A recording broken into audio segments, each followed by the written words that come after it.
ये जो बहुत सारे सवाल उठाए गए हैं, उन सारे सवालों के हम लोग जवाब देना चाहते हैं।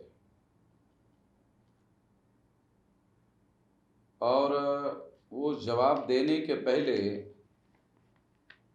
जो जवाब सुनने वाले लोग हैं, उस सुनने वालों में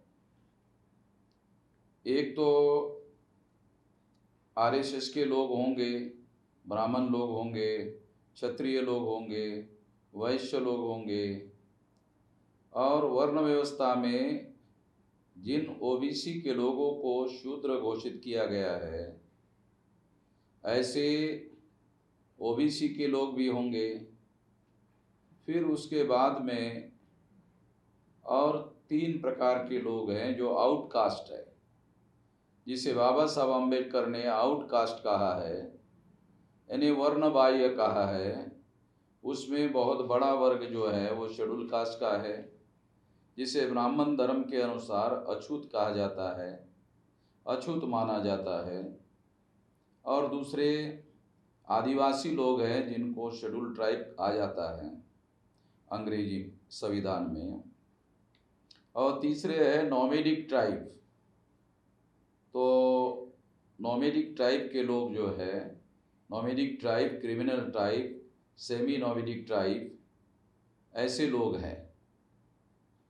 तो ये भारत का जो सामाजिक ढांचा है, वो सभी प्रकार के लोग हमारी जो सवाल जवाब है उसको सुनने वाले हो सकते हैं।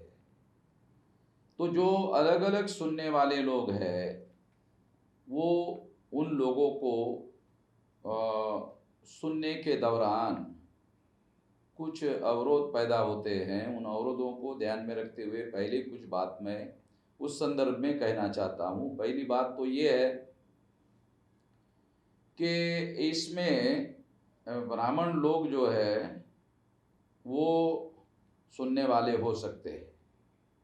तो जो ब्राह्मण सुनने वाले हैं, मैं उन लोगों के बारे में 1-2 बातें बताना चाहता हूँ। पहली बात तो ये है कि हम ब्राह्मण जाति को, ब्राह्मण वर्ण के लोगों को ब्राह्मण जाति या वर्ण के नहीं मानते हैं, बल्कि हम उनको डीएनए के अनुसार, जो विज्ञान ने सिद्ध किया है उसके अनुसार विदेशी मानते हैं, यूरेशियन मानते हैं। और उन लोगों के द्वारा इस देश में जो ब्राह्मणेतर लोग हैं, जिसमें क्षत्रिय लोग हैं, वैसे तो ब्राह्मण लोग नहीं मानते हैं कोई क्षत्रिय है। नंद के अंत के बाद जो पुराण लिखे गए, उन पुराणों में ये लिखा हुआ है नंद अंतम क्षत्रिय अंतम। नंद अंत के बाद क्षत्रिय वर्ण का अंत हो गया है और केवल ब्राह्मण और शूद्र 2 ही वर्ण बचे हुए हैं, ऐसा वो कहते हैं। इसके बावजूद भी 26 जनवरी 1950 को जब संविधान लागू हुआ, तो ब्राह्मणों को ऐसा लगा कि हमारा वर्चस्व 3.5% संख्या के आधार पर आज़ाद भारत में स्थापित नहीं किया जा सकता। उसके बाद कुछ लोगों को उन्होंने क्षत्रिय नाम की हवा भरना शुरू कर दिया है। तो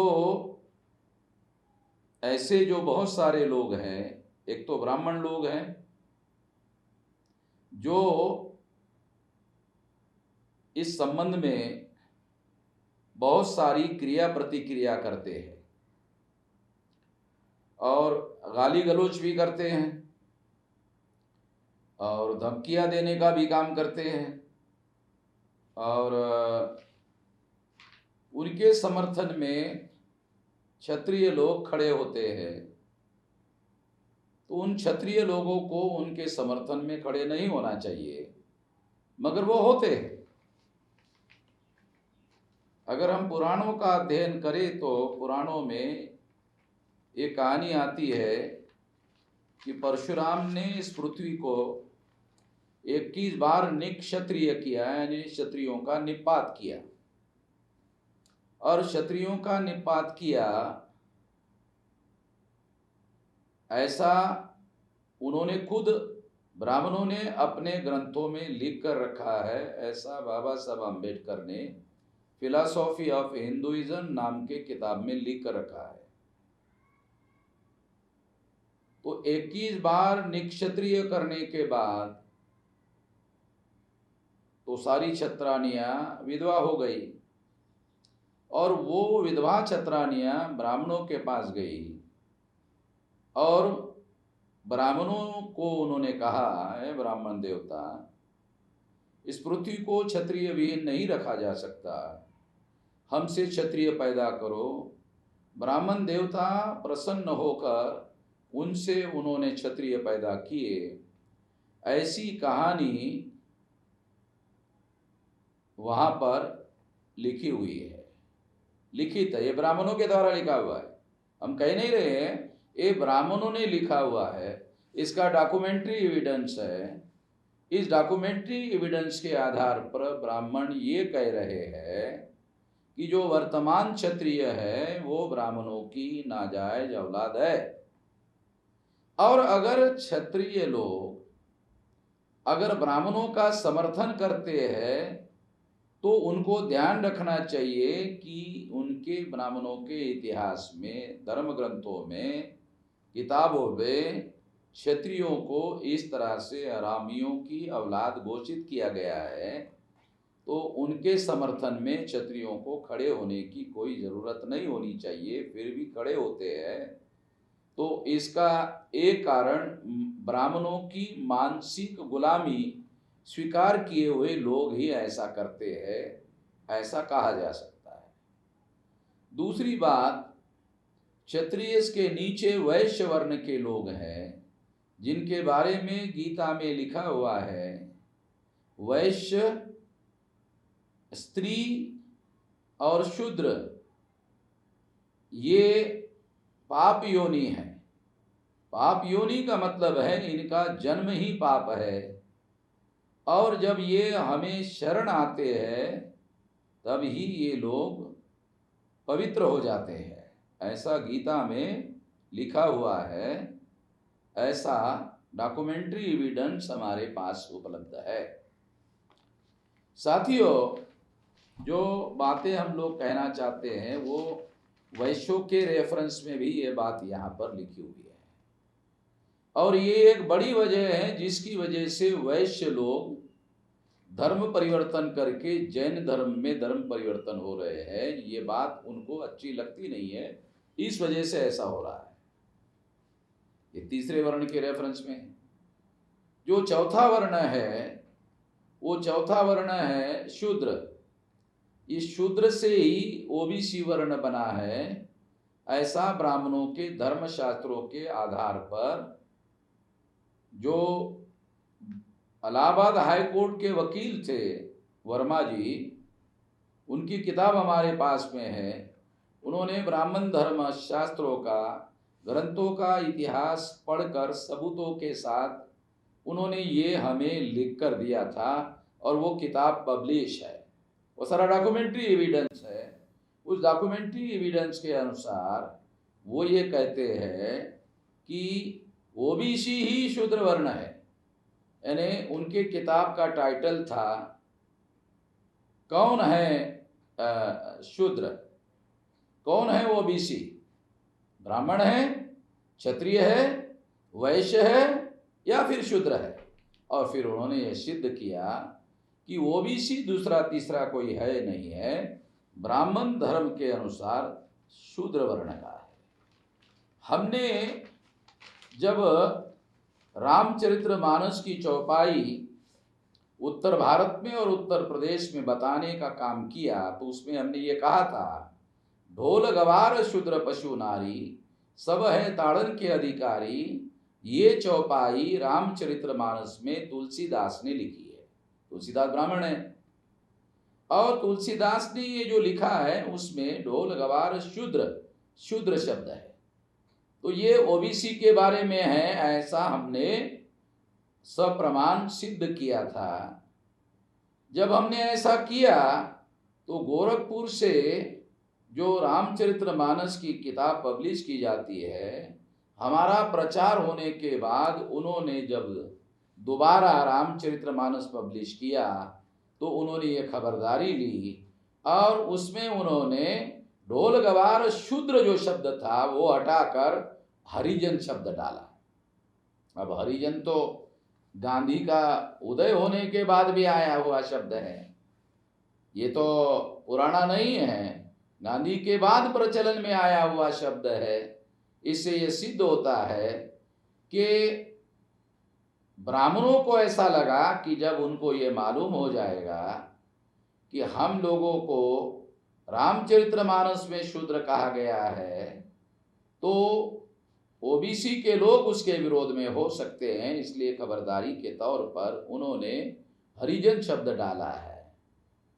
और हमारे पास रामचरितमानस की पुरानी कॉपी उपलब्ध है और नई कॉपी जिसमें उन्होंने हरिजन लिखा है वो भी कॉपी हमारे पास उपलब्ध है। इससे ये सिद्ध होता है।